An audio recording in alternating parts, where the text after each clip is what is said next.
Uh, Hi, everyone. So today we have Christian Gaetz from MIT, who'll be talking to us about stable characters from permutation patterns. And his internet's a little unstable, so we're asking for everyone to turn off video for his talk if possible. And then I'll let Christian take it away. All right. Thank you for the introduction and the invitation to speak here.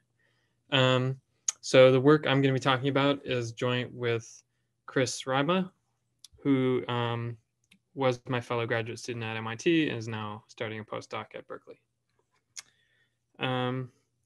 Okay, so the first thing I'll explain from the title is what's a permutation pattern. Probably a lot of you are familiar with this, but if I have a permutation pi, so I'm writing these in one-line notation from the symmetric group Sn, and a shorter permutation sigma from Sk, an occurrence of sigma in pi as a pattern is just an increasing sequence of indices such that if I look at the corresponding positions of pi, those numbers are in the same relative order as sigma. All right, so just a quick example to illustrate it if you're not so familiar. So if sigma is 1, 3, 2, there are, if I counted correctly, 4 occurrences of sigma in pi, and I've sort of underlined or overlined the positions of each of those occurrences. So for example, 1, 5, and 3 is an occurrence because 1, the smallest number comes first, and then the biggest number, and then the middle number. There are these 3 other occurrences as well: 1, 5, 3, 1, 5, 2, 1, 3, 2. So the substrings within pi don't have to be consecutive or anything like that. Although for people who are interested in permutation patterns, who know that consecutive patterns are also well studied, most of the results I'm going to tell you about have analogs for consecutive patterns that I'm just not stating for simplicity. Okay, so I'm going to write n sigma of pi for the number of occurrences of sigma in pi. If there are no occurrences, we say that pi avoids sigma. If there is at least one occurrence, then pi contains sigma. Okay, hopefully that's straightforward. Just a quick slide on why people, perhaps you, care about permutation patterns. So these show up sometimes in computer science. So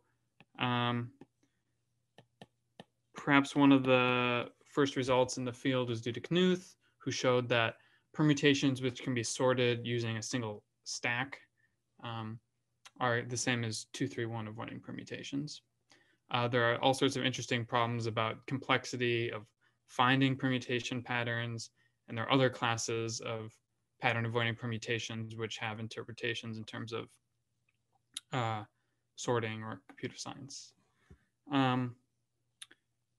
Permutation patterns and generalizations of the concept to other Weil groups and Coxeter groups show up all over in various things in Coxeter theory and in combinatorial algebraic geometry. So for example, Schubert varieties, lots of properties of Schubert varieties. So Schubert varieties are indexed by permutations, and lots of properties of them, such that, like, is this variety smooth? What does the tangent space look like? Is it Gorenstein? So on and so forth, are characterized by containing or avoiding certain patterns. Similarly, lots of combinatorial properties of Bruchau order, weak order, and the associated combinatorics are characterized by permutation patterns or their generalizations to other types. There's a huge field of enumeration related to permutation patterns. So there's an annual conference called Permutation Patterns.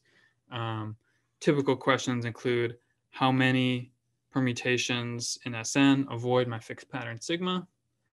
There are lots of beautiful results about these generating functions and so on. One in particular I'll mention is, so if you get bored of my talk and want to work on the side, I invite you to try to show for yourself that if sigma is in S3, so for any pattern in S3, the number of avoiders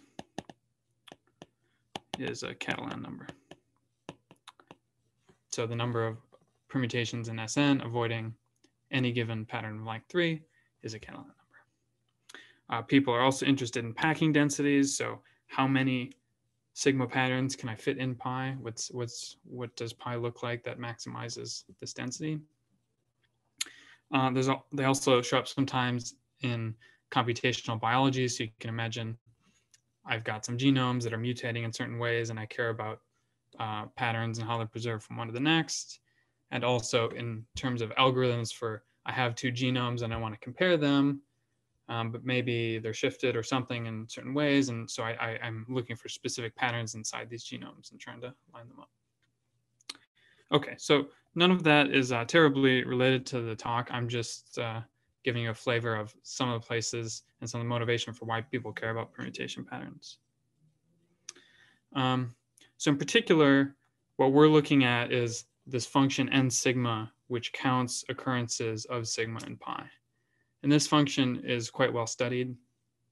So there's a class of something called quasi-random permutations.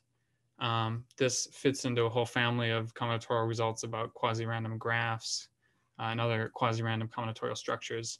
And these, it was shown in a beautiful paper of Kral and Pokirko, are characterized by having the right pattern densities. There are also results, for example, Janssen, Nakamura, Zeilberger showed that the distribution of occurrences of sigma in permutations pi, that's an asymptotically normal distribution as n gets sufficiently large. Okay, the sort of result that's going to be interesting to us, and something we'll recover later as a very special case of our main theorem, is this one due to Zeilberger. So the function n sigma, I can think of as being defined on all symmetric groups at once, or any symmetric group, right? Sigma is a short permutation in Sk, which is fixed once and for all, but I can look for copies of sigma in permutations of any length I like. So I can think of n sigma as being defined on all symmetric groups, and I can ask, well, how does this function change as n changes? So what Zeilberger proved is that the dth moment of this function, just used as a random variable, is a polynomial in n. So in other words, I look at n sigma, I take the dth power of it. So for every permutation, I'm counting occurrences of sigma and then taking that to the dth power. And I'm asking, what's the average value of that over the symmetric group Sn? And this result says that as n varies, this is actually, it's possible to understand this in a uniform way. I can write down a polynomial, which explains how this varies with n. So this is the sort of result that we're going to be interested in. But we're going to be interested in it more, not just from this combinatorial perspective of finding certain subwords and other words, but we'd really like to involve the fact that the symmetric group, after all, is a group, and it's a beautiful group with lots of associated algebra. And in most of the permutation patterns literature, this group structure has not been terribly involved in people's investigations of permutation patterns. So there are a couple of results that have moved in this direction recently and started to use this group structure. So for example, Bona and Smith have investigated pattern avoidance in permutations and their squares.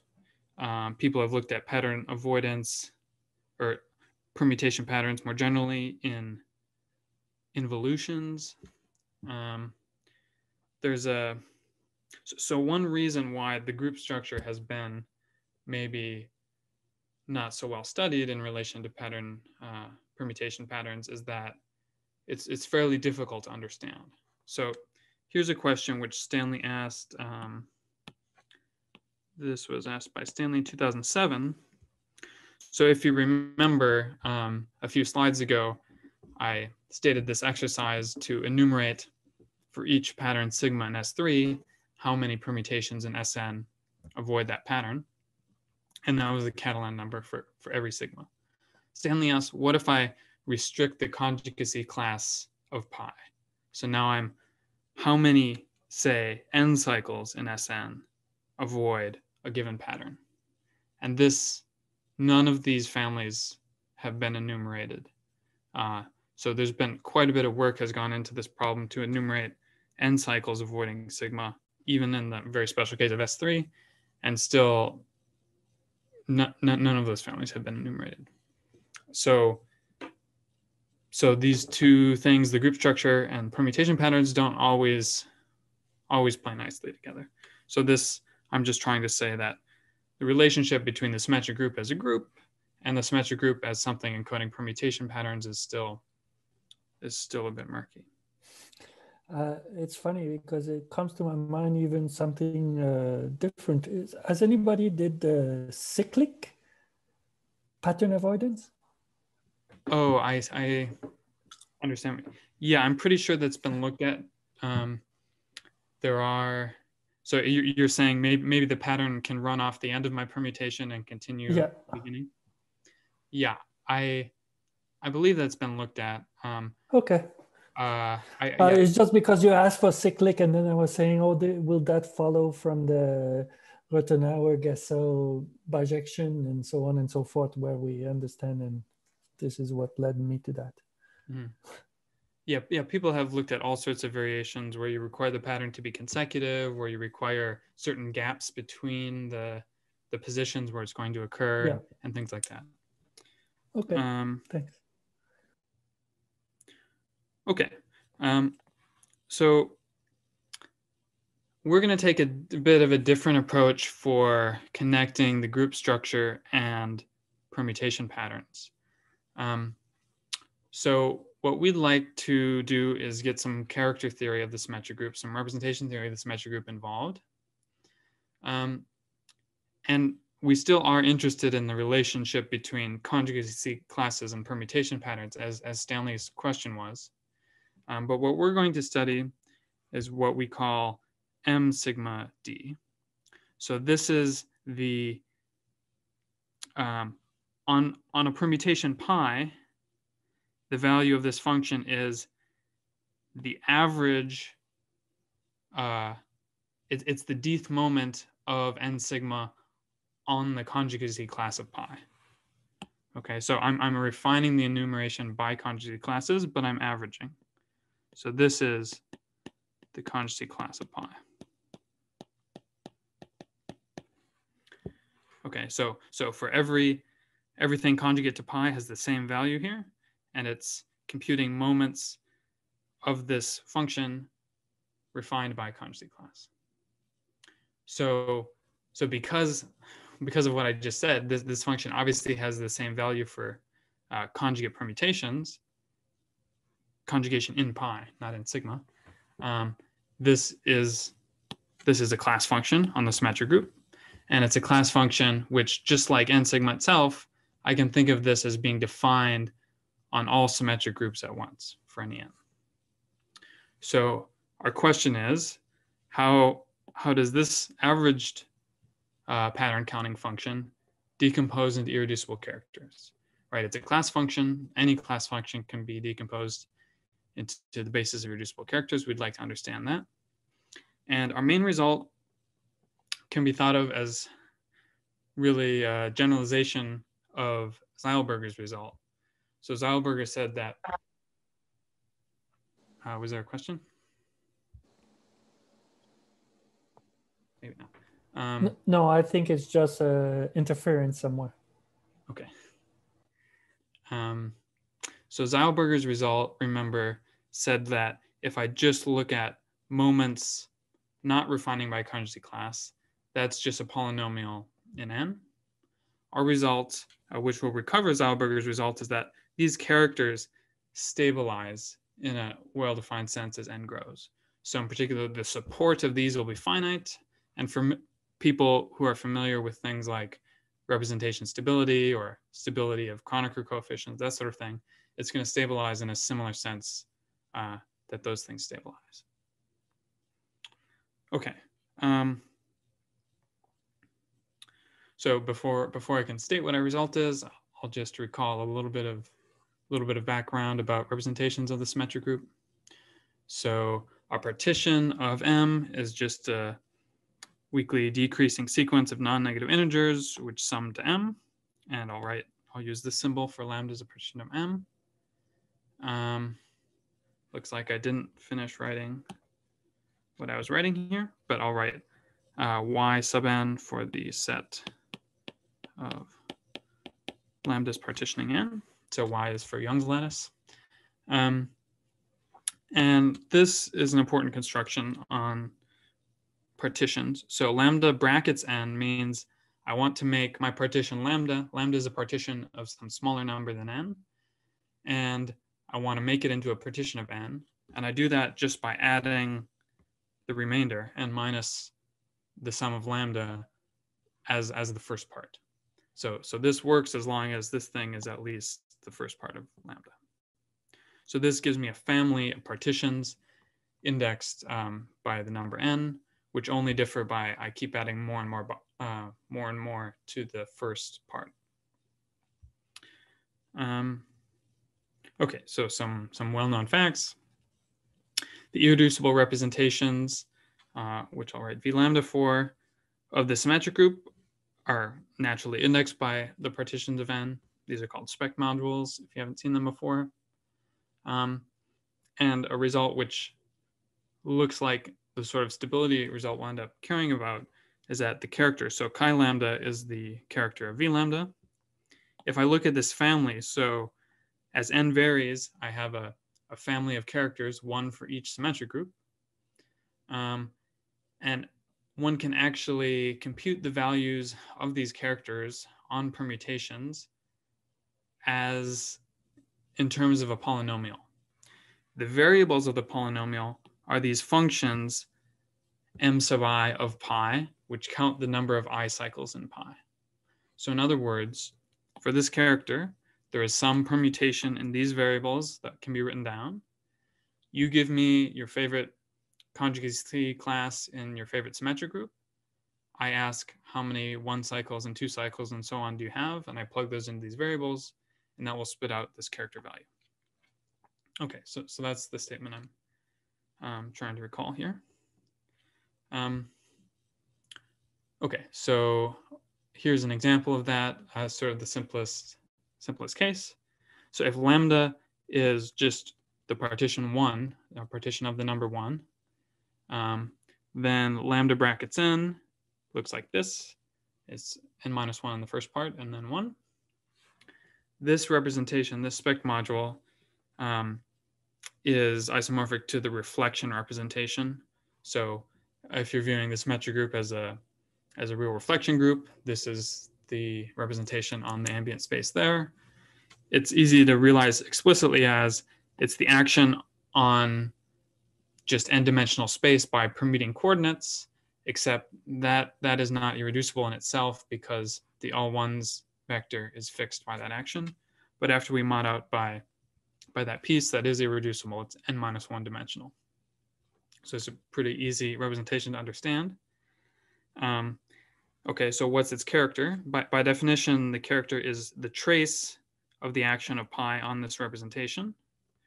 If we think about it, if we're just acting on c to the n, the trace, so pi corresponds to a permutation matrix. The trace of that thing is just the number of fixed points in my permutation. Since I'm modding out by this, this character value is the number of fixed points of pi minus 1. And this polynomial perspective, for us, this corresponds to the polynomial m1 minus 1. So remember, m1 is the function which counts 1 cycles, that is fixed points in pi. So I should say, I'll probably frequently forget to mention it going forward, but for us, we're going to view mi as having degree I, and that will make certain statements, certain homogeneity or bounded degree statements true.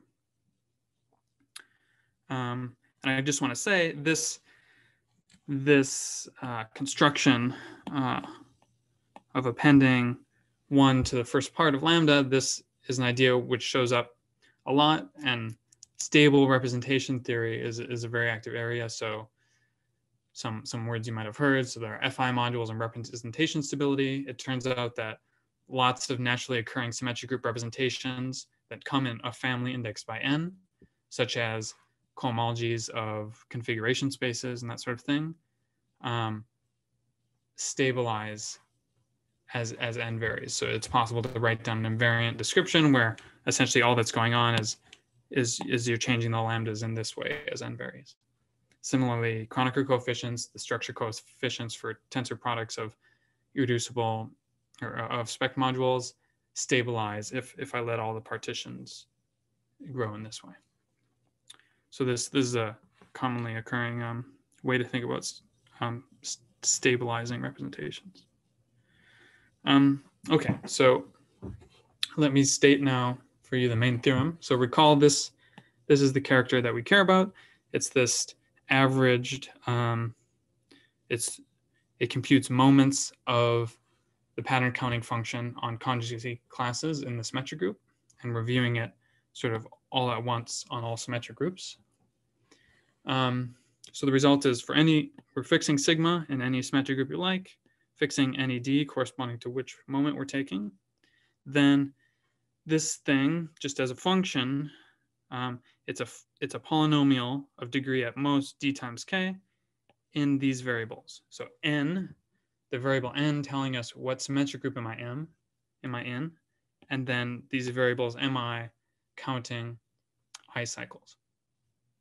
So in particular, one implication of part A of this theorem is that, say, the average or the second moment or third moment or so on of this pattern accounting function does not depend on cycles longer than d times k, which is not at all obvious.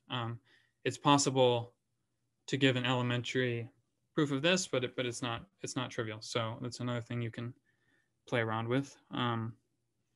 That if I'm counting average number of occurrences of a pattern of length 10 in S in a conjugate class in S a billion, I don't care how many longer cycles I have.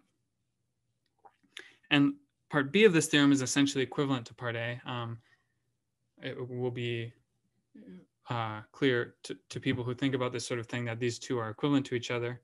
But this perspective is also interesting. So another way to say this is that if I look at each fixed n, so now I have a character of the symmetric group Sn, a virtual character, and I ask how does that decompose into irreducibles, it is some finite sum. So the lambdas which are allowed to appear are partitions of at most dk. So there's at most finitely many lambda which can appear here.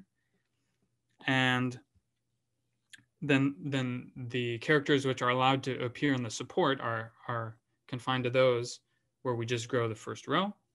And these coefficients in front are polynomials in n.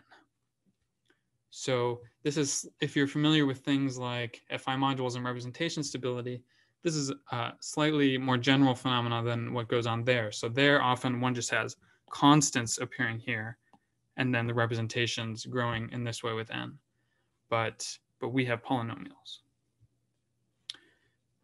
So I should say that a couple cases of this had been worked out previously. So for patterns of length 2 and the first moment, so just averages, and patterns of length 3 and also the first moment, these were worked out by Holtman and Gill, respectively.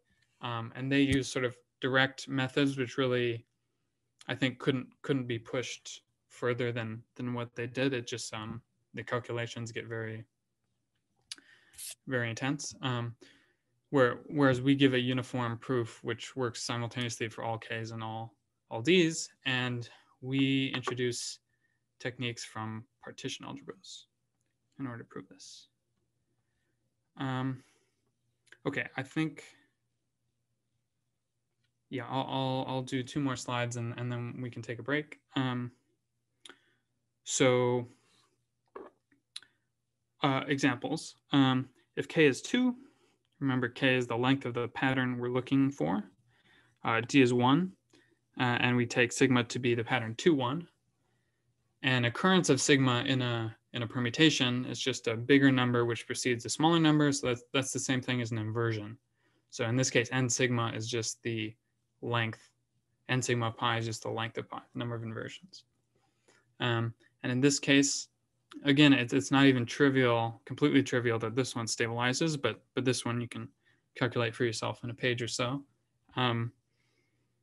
It stabilizes in this way. So we have these polynomial coefficients in front of just these essentially 3 different characters appearing: the trivial character, the reflection character, and this is a symmetric power of an exterior power of the reflection representation.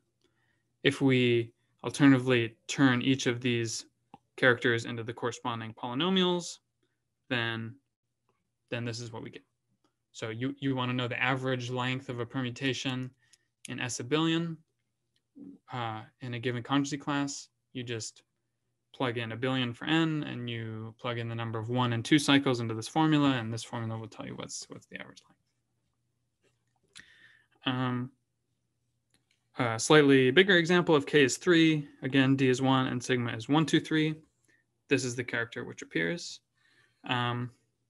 So one thing that is always true is the coefficient of the trivial representation is easy to guess. It's always going to be n choose k over k factorial, because that, in the case d equals 1, because that is just computing what is the average number of occurrences across the whole symmetric group. But it's clear that any given set of positions of k positions is equally likely to be in any given pattern.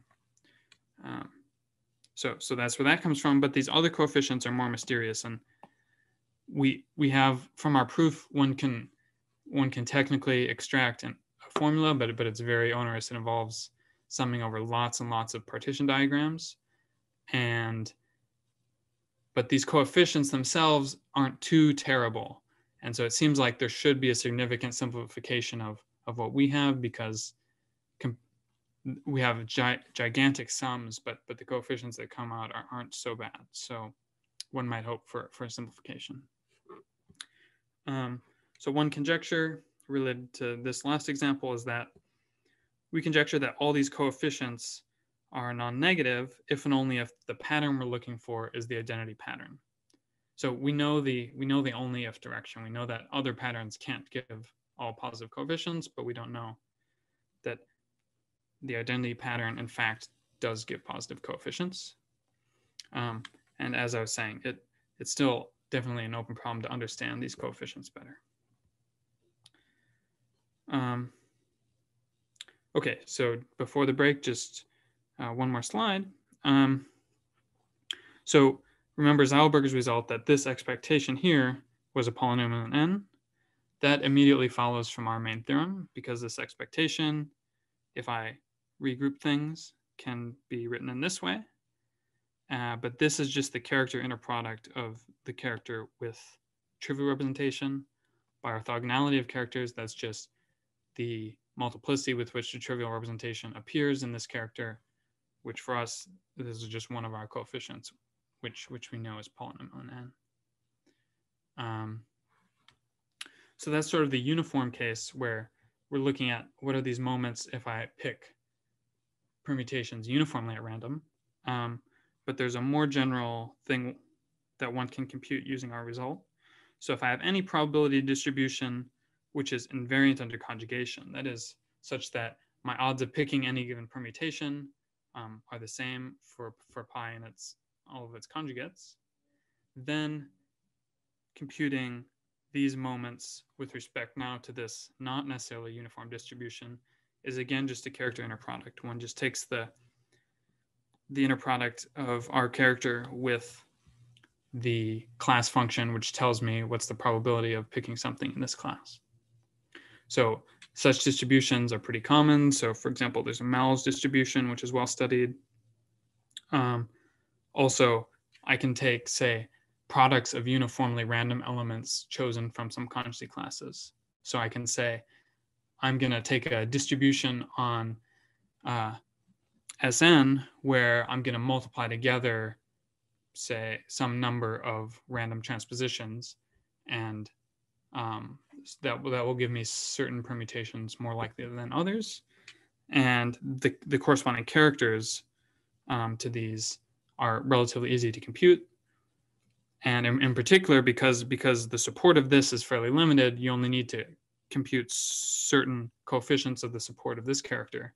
So it's relatively tractable to compute these inner products if you want to know what is the expected number of occurrences of my pattern that I care about in a product of 100 random transpositions, or 1,000 random 3 cycles in S500 or whatever. Those sorts of computations are possible. Yeah, so after the break, I will sketch at least how the proof goes and how it connects to partition algebras. Now I'm gonna sketch for you at least some of the ideas that go into how we prove this main stability theorem. So I'm just gonna concentrate on the d equals 1 case, so just the expectation of the number of patterns on each condensate class. So I'll write V for the permutation representation of the symmetric group. So this just has basis V1 up to Vn, and the symmetric group permutes these. So V tensor K is the kth tensor power of this representation, and it has a basis of these simple tensors. So I'll write V sub I, where I is a word of length K and the numbers 1 up to n. So some of these ij's are allowed to be equal to each other, but this is just this simple tensor. And we're going to need to extend the definition sort of containing of being a pattern sigma from permutations to words more generally. So a sigma is now just some function from the numbers 1 up to k to itself. It's not necessarily a permutation. Then we say that another word I is sigma sorted if one entry is less than another, if and only if the corresponding entry of sigma is less than the other. Okay, so we're going to sort of linearize the notion of permutation patterns in this way. So fix sigma, which is any function from the set 1 up to k to itself. Then E sigma is just a linear map from the complex numbers into this tensor power. So it's a linear map, so I just need to tell you where 1 goes. And 1 goes to the sum of all V sub i's, where I goes over all the sigma sorted words. Similarly, there's a transpose map, which goes from this tensor power back to the complex numbers. And, well, it does the obvious thing. So it sends each basis vector V sub I to the number 1 if that thing is sorted properly, if it's sigma sorted. I wrote this incorrectly here. This should be if I is sigma sorted. And it's 0 otherwise. Okay, so this is just a reminder of how these are defined. Okay, how are they related to what we care about? So there's the following proposition: the number of occurrences of sigma and pi. Now we can take sigma and pi to be permutations. Well, this is a little bit strange way of saying it, but it will be convenient later. It's the trace of the following map from the complex numbers to itself. So remember, this thing will map from the complex numbers into this tensor power. Pi acts on the tensor power, sends it to itself, and then this thing maps back to the complex numbers. So this thing is just a number, and asking for its trace is just ask what number is that. And this is essentially definition. So this sends the number 1 to all of the tensors which are sorted in the right way. Pi permutes these, and now we apply E sigma transpose to it. What number am I going to get? Well, a term corresponding to I1 up to IK is going to contribute 1 if and only if these numbers are in order sigma. That is, if and only if pi has an occurrence of sigma in those positions. Okay, so this is This is just a fancy way of unpacking the definitions, but it will be useful. Okay, so here is the beginnings of a calculation. This is the thing we care about. This is the definition of it. By the previous proposition, I can unpack each of these n sigmas as one of these traces. And here, rather than summing over the conjugacy class and then dividing by the size of that conjugacy class, it's equivalent to sum over all permutations by which I can conjugate pi, and then dividing by n factorial out front. So I'm doing that. Now here's a little bit tricky. So in this step, we use the cyclicity of trace. So if I'm taking a trace of a product of linear operators, even if those linear operators aren't square matrices, for example, I can cyclically rotate the set of operators inside the trace, and that will preserve the trace. So here we're cyclically rotating it, say 3 steps to the left. And these are in the same cyclic order as these, but now this is a map not from C to itself, but from V tensor power K to itself.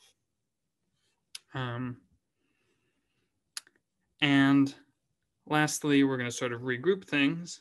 So this trace, I'm just pulling the sum and the 1 over n factorial inside to have this thing, and then each term has pi in it. So pi factors out like this. And the important part for us will be that this thing, whatever it is, it's averaged over the symmetric group.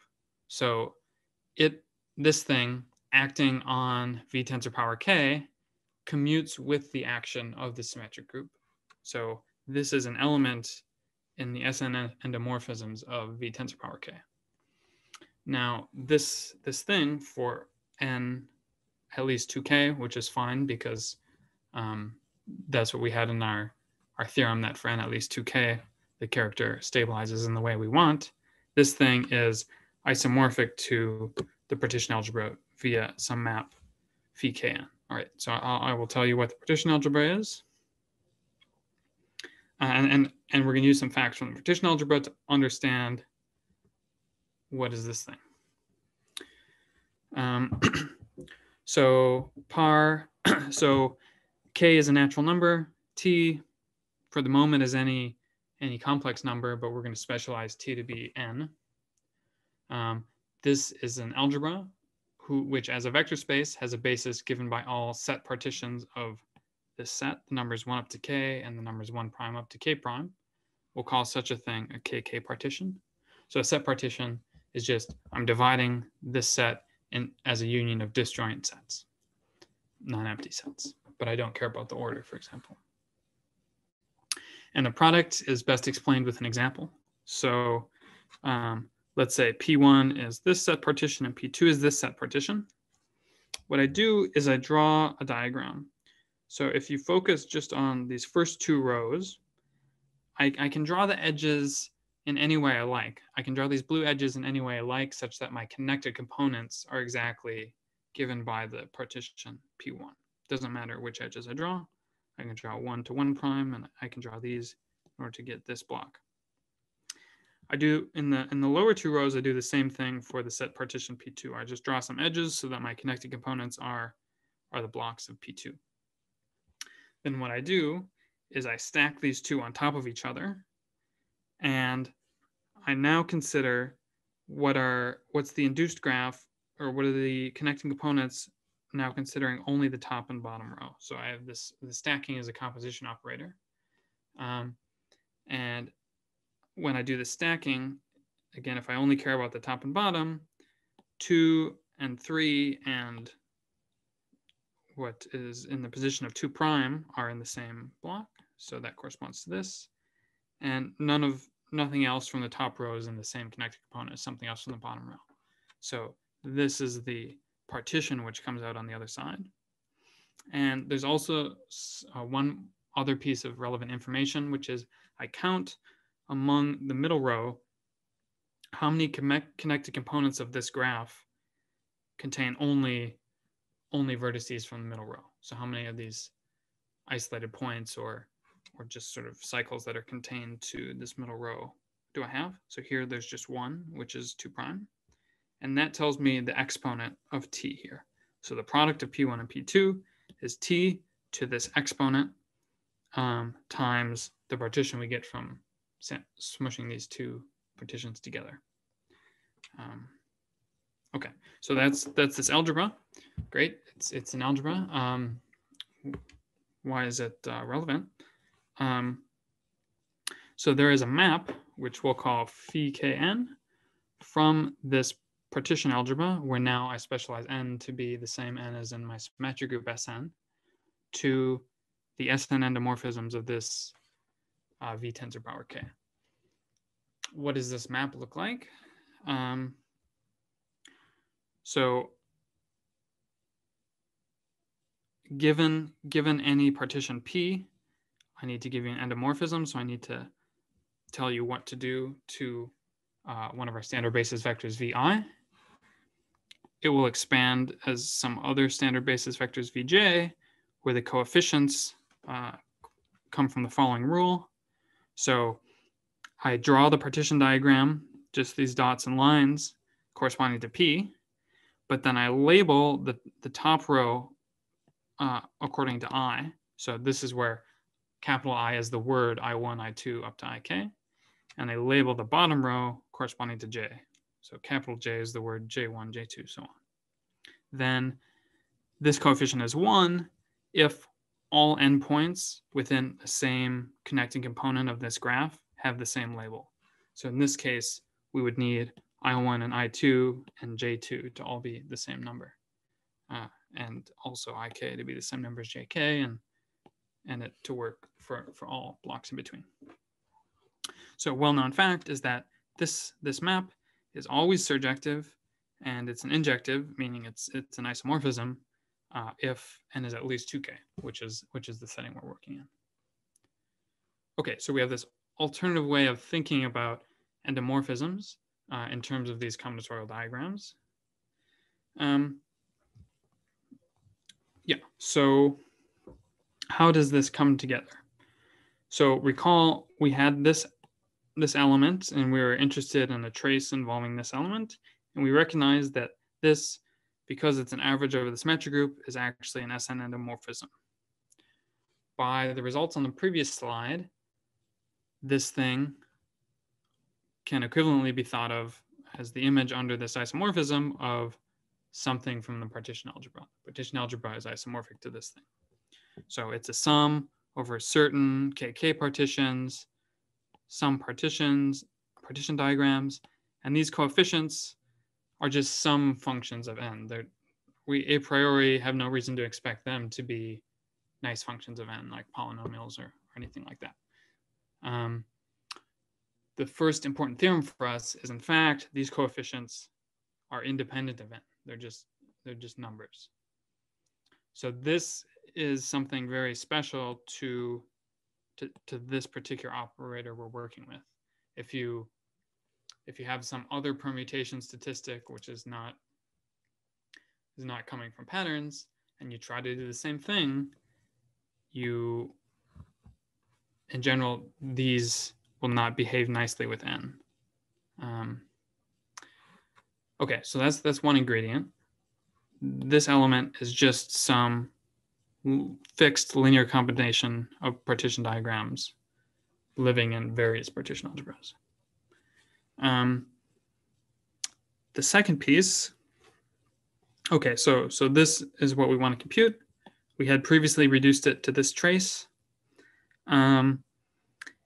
If we view V tensor K as a symmetric group tensor partition algebra module, then we're interested in what is the trace of pi tensor this thing, where this thing is the same as this thing, and the BPs are just constants by the previous theorem.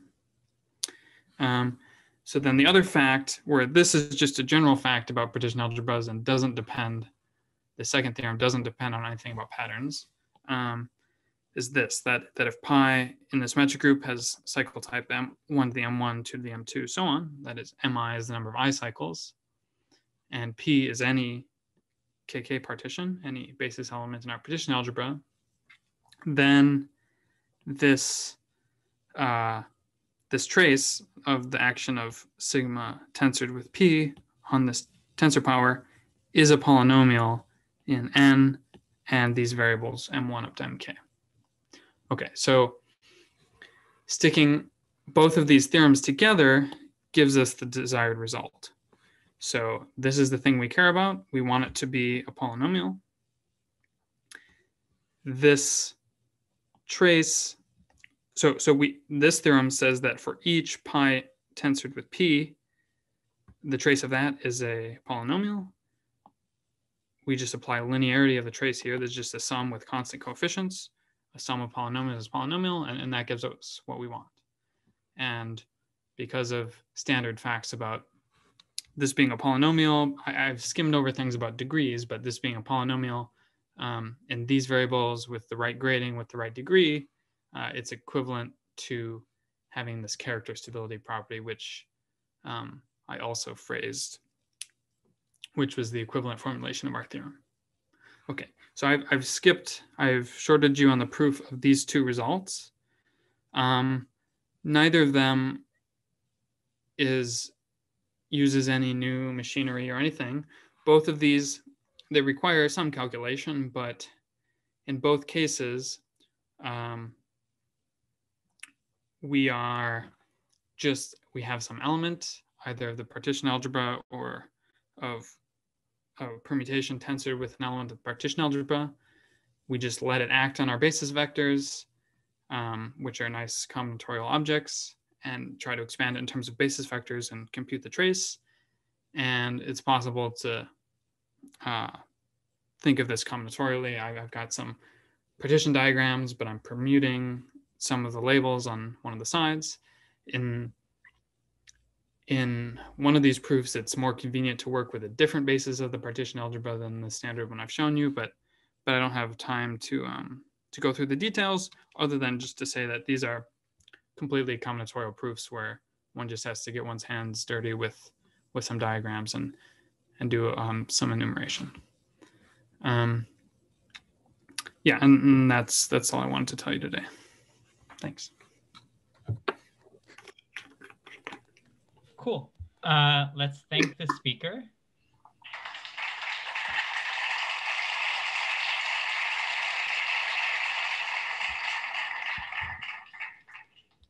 Are there any questions? You can either type it into chat or you can just unmute yourself and ask Christian directly. Go, Mike. Yeah, so those BP then are there. So it's something that depends kind of on sigma, right? Yeah, these depend on sigma, and I've been suppressing it, but also D. Yes. See. D was it? Okay. D was this power. Yeah. Yeah. And then so, what do they look like? Are they rational numbers? Are they're not integers, are they? No, they're not integers. I don't know that I've looked at a list of these. Yeah, they should be rational numbers, but that would be another question: is there a interpretation of these things? And then that element. So I guess I was kind of watching all along and wondering, like, even in the case of k equals 1, is that known? Is that just it's a stupid case? Okay, yeah, let's think. What is the case 1? So in that case, there's only one possibility for sigma. It's just the pattern 1. So x does x. What is this? It's a, yeah, so what do our functions, what do these things look like? So it's just v itself. So 1 would go to the sum of the basis vectors, and then this thing is the map which sends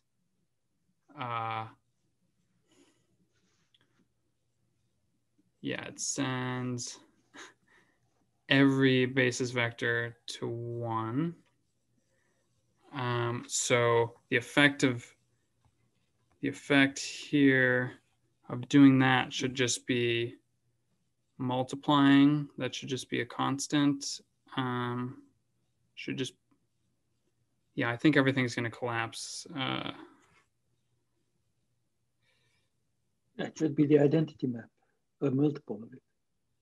Yeah, I think it's just a multiple of the identity.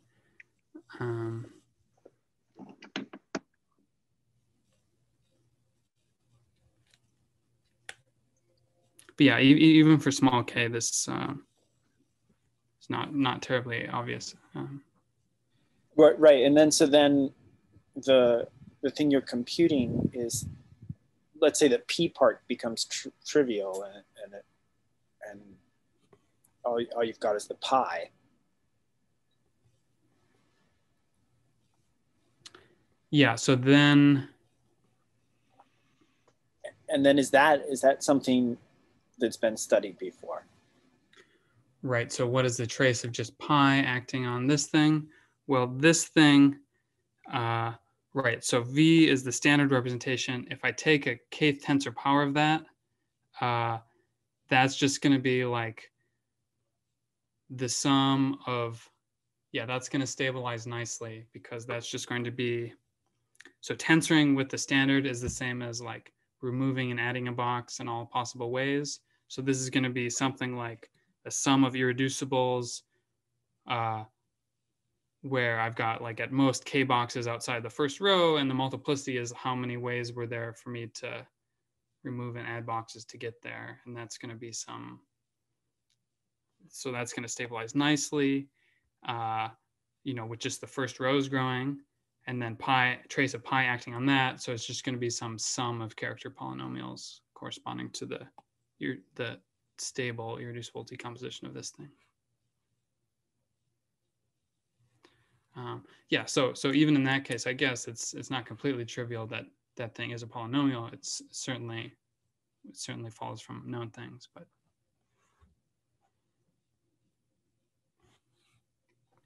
Okay, yeah, I was just wondering if it was known how to work with those, even in that case, because you seem to be adding quite a level of complexity with this, to me, with the sigma. But I was thinking, even if you subtract off the level of the sigma, you're talking about. Yeah, so it is possible to explicitly understand this thing because the I think there was a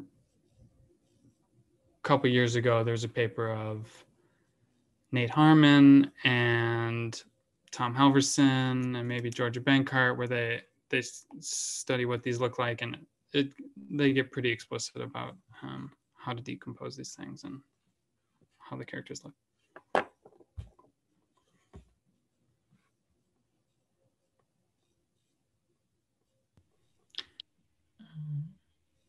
Are there other questions? Yeah, I was wondering, so I've sort of looked somewhat at your paper and got a little bit intimidated because there's this discussion of like needing some sort of stronger thing, I guess, than the partition algebra, right? You're working with something called like the Deligne category rep 0. Oh, I think we only use the partition algebra. Maybe there was just a remark that. So Chris is the one who is a really heavy duty representation theorist. Mm-hmm. I don't think we use any results about Deligne categories. Okay. I hope I'm not misremembering. There you go. That makes sense. Yeah, this is really beautiful stuff. Yeah, there's a huge literature on permutation patterns, and there's a lot that's known about partition algebras that people have worked on. So I was kind of excited that there's some intersection of those two, and I hope there'll be new problems, new applications of one area to the other. But it was kind of fun to find this intersection.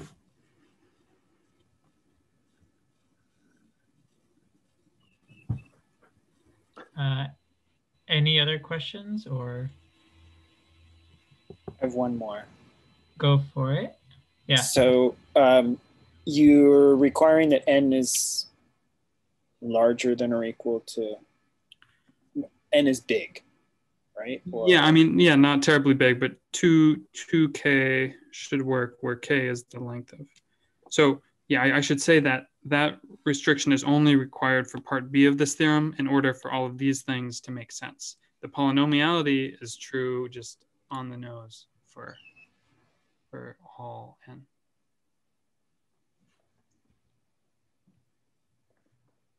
Because, okay, yeah, because I'm wondering if you could work in the centralizer algebra instead of the partition algebra. And I'm not sure that it's important at all, but because in the end you have some sort of result which is polynomials in n. In which case when you solve it, then you say, okay, I've got something which is polynomials in n. yeah, maybe I haven't thought about that.